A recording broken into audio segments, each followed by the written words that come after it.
Hi all. पिछले video में हमने टपल डेटा टाइप के बारे में पढ़ा था और ये बोला था कि नेक्स्ट वीडियो में हम पढ़ेंगे अनपैकिंग ऑफ टपल पढ़ेंगे। तो अनपैकिंग ऑफ टपल का मतलब क्या होता है और पैकिंग ऑफ टपल का मतलब क्या होता है। कोई चीज़ अनपैक हो रही है और पैक भी होगी। सिंपल शब्दों में जैसे हम कहीं बाहर जाते हैं या कहीं ट्रैवल करते हैं तो हम अपने सामान को कैसे पैक करते हैं, सारा लगेज पैक करते हैं। और जब हम कहीं से वापस आते हैं तो हम अपने सामान को अनपैक करते हैं, मतलब एक सूटकेस में या ब्रीफकेस में या किसी इनक्लोज्ड प्लेस पे कोई सामान को रखकर, ऑर्डर में रखकर उसको पैक कर देना पैकिंग कहते हैं। और उस सामान को अलग अलग सबको दे देना, उसको हम अनपैकिंग कहते हैं। ठीक है, सिमिलर कंसेप्ट मेरा चलता है, पैकिंग और अनपैकिंग। ये जो कंसेप्ट है, जैसे मेरा ये एक टपल है जिसमें मैंने की पढ़ा था, ये सारे वैल्यूज मैंने असाइन करे हुए हैं, इनका इनका कलेक्शन असाइन किया हुआ है, इसको हम पैकिंग कहते हैं। ठीक है, अगर हम एक डिफरेंस पे पढ़ें, एक वेरिएबल में, नम नाम के वेरिएबल में अगर मैं कुछ नंबर असाइन कर दूं 1,2,3, तो ये मेरा क्या हो गया, मैंने इन सारे नंबर को पैक कर दिया है एक वेरिएबल में, इसे हम पैकिंग कहते हैं। और ये मेरा टपल है, हमने पढ़ा है कॉमा सेपरेटेड वैल्यू टपल होती है, ब्रैकेट लगा हो चाहे ना लगा हो, इसे हम पैकिंग कहते हैं। तो इससे हम लिख देंगे पैकिंग ऑफ टपल। ठीक, सिमिलरली इसका जो अपोजिट होता है जैसे कि अलग, ये सारी वैल्यूज को, ये जो नम नाम के एक वेरिएबल में पैक करके रखी हैं, इनको मैं अलग अलग वेरिएबल में असाइन कर दूं। क्या कहना चाह रही हूँ, जैसे मैं लिखूं a, b, c is equal to नम। अब क्या हो गया, देखिए क्या होगा, मैं आपको दिखाती हूँ। पहले इसको मैं रन करती हूँ, सी को रन करती हूँ। ठीक है, रन हो गया ये। अब इसको हम देखते हैं, ए में क्या है, बी में क्या है और सी में क्या है। ए में है 1, बी में है 2 और सी में होगा 3। ठीक है, यानी कि ए में 1 असाइन हो गया, बी में 2 असाइन हो गया, सी में 3 असाइन हो गया। जिस सीक्वेंस में ये वेरिएबल लिखे हैं और जिस सीक्वेंस में ये वैल्यूज लिखी हैं, ये एक दूसरे से मैप हो जाएंगी। ए में 1, बी में 2, सी में 3 चला जाएगा। इसे हम कहते हैं अनपैकिंग ऑफ टपल, मतलब हमने टपल के एक एक एलिमेंट को अनपैक करके एक एक वैल्यू को, एक एक वेरिएबल को असाइन कर दिया।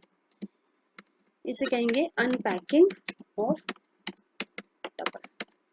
ठीक है, अब देखिए इसके लिए कंडीशन क्या है। कंडीशन ये होती है कि जितने वेरिएबल हैं उतनी ही वैल्यूज होनी चाहिए।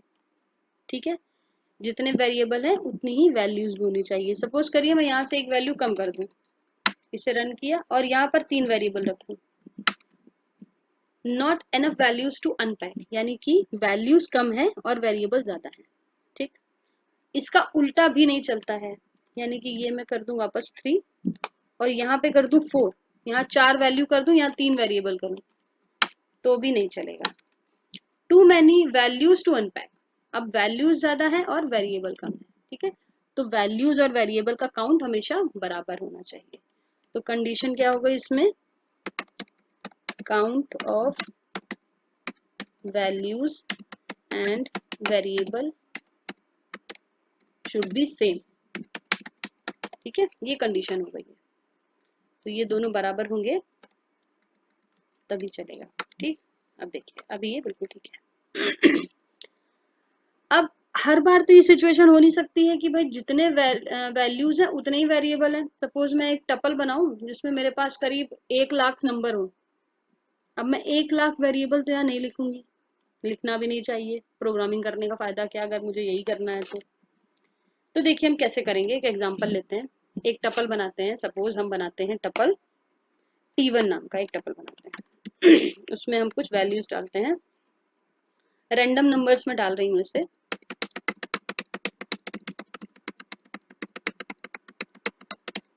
सॉरी,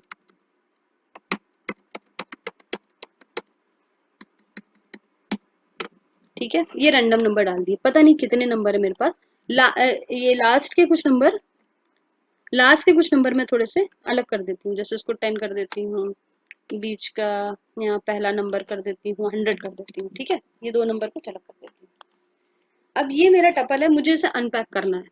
अब पूरा टपल के लिए मैं अलग अलग वेरिएबल तो बनाऊंगी नहीं, बनाना भी नहीं चाहिए। तो देखिए मुझे जब मुझे इस टाइप से अनपैकिंग कभी करनी होती है तो मुझे हर वेरिएबल के लिए एक वैल्यू नहीं चाहिए होती है, या आप ऐसे बोल सकते हो कि हर वैल्यू के लिए एक वेरिएबल नहीं चाहिए होता, मुझे कुछ सर्टेन वैल्यूज चाहिए होती हैं। सपोज करिए मुझे 100 चाहिए और ये 10 चाहिए एक अलग अलग वेरिएबल में, ठीक है, बाकी की वैल्यूज मुझे नहीं चाहिए। तो मैं क्या करूंगी, अनपैक करूंगी ए कॉमा बी। मुझे दो वैल्यूज की जरूरत है, 100 और 10 की, तो ए और बी हो गए। लेकिन बाकी की वैल्यूज का आप क्या करें, कहाँ कहीं तो जाएंगी ना, तो उनके लिए भी एक वेरिएबल डिफाइन कर लेंगे, ठीक है। अब इसको मैं अगर करूंगी T1, तो ये तो डेफिनेटली एरर देगा क्योंकि number of variables are not equal to number of values, जो कि हमने यहाँ पर लिखा है। अभी क्या करेंगे, हम पहले एलिमेंट में पहली वैल्यू डालना चाहते हैं, बढ़िया, ए में हो जाएगा 100। आखिरी एलिमेंट में हम आखिरी वैल्यू डालना चाहते हैं, मतलब आखिरी वेरिएबल में हम आखिरी वैल्यू डालना चाहते हैं 10, सी में 10 एलोकेट हो जाएगा।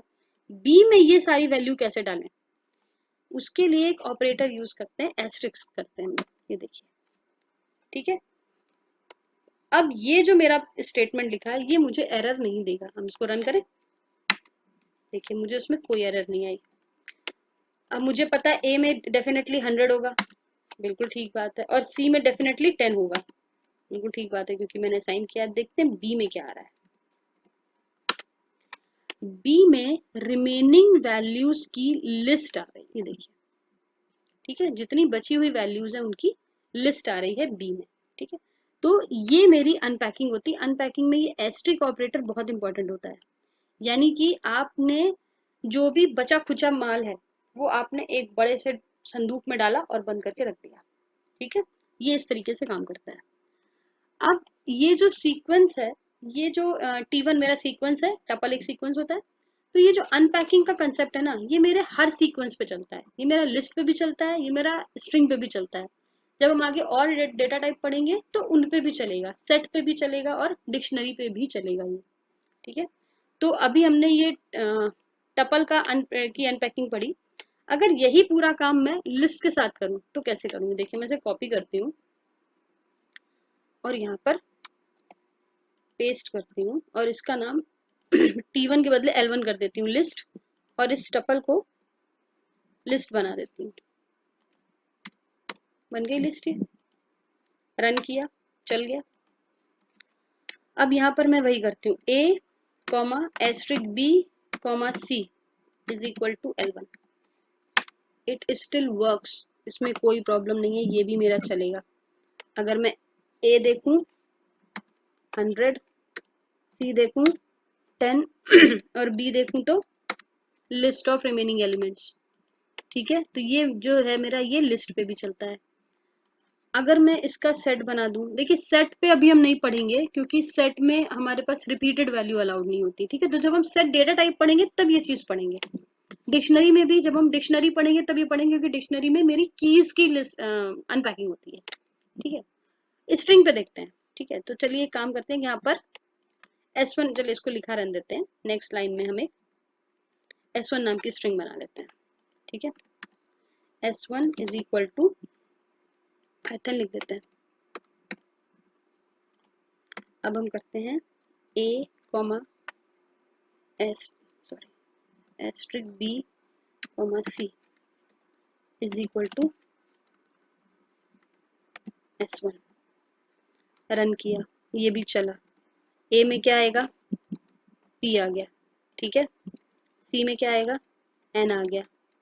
अब देखते हैं b में क्या आता है, रिमेनिंग एलिमेंट्स की लिस्ट आ गई। ये बात आपको ध्यान देनी है, जो एस्ट्रिक ऑपरेटर है वो क्या करता है, वो रिमेनिंग एलिमेंट्स की लिस्ट देता है, ठीक है। एस्ट्रिक ऑपरेटर है, b की कोई वैल्यू नहीं है, जो वैल्यू है, वैल्यू से मेरा मतलब है इंपॉर्टेंस, बी की कोई इंपॉर्टेंस नहीं है, इंपॉर्टेंस एस्ट्रिक ऑपरेटर की है। आप बी की जगह एक्स वाई जेड कुछ भी लिख सकते हैं, ठीक है। और ये एस्ट्रिक ऑपरेटर आप कहीं भी यूज कर सकते हैं, आपके लास्ट में भी यूज कर सकते हैं। अगर मैं यहाँ पर ऐसे कर देती बी और एस्ट्रिक सी कर देती, सॉरी यहाँ पर यहाँ पर कर देती तो भी मेरा चलता, तो मेरे बी में वाई आ जाता और सी में रिमेनिंग एलिमेंट की लिस्ट आ जाती, ठीक है। तो ये एस्ट्रिक्स आप कहीं भी लगा सकते हैं, बीच में, स्टार्टिंग में, एंडिंग में, एनीवेयर। तो ये जो अनपैकिंग का कंसेप्ट है ये मेरा हर सीक्वेंस पे चलता है। इसीलिए आप कभी भी अनपैकिंग पढ़ेंगे तो सिर्फ अनपैकिंग ऑफ टपल नहीं होती है, अनपैकिंग ऑफ सीक्वेंस कहते हैं इसको। ठीक है, तो ये मेरा अनपैकिंग का कंसेप्ट हो गया। आगे की वीडियो में हम और डेटा टाइप के बारे में पढ़ेंगे। तब तक प्रैक्टिस करिए। Bye bye.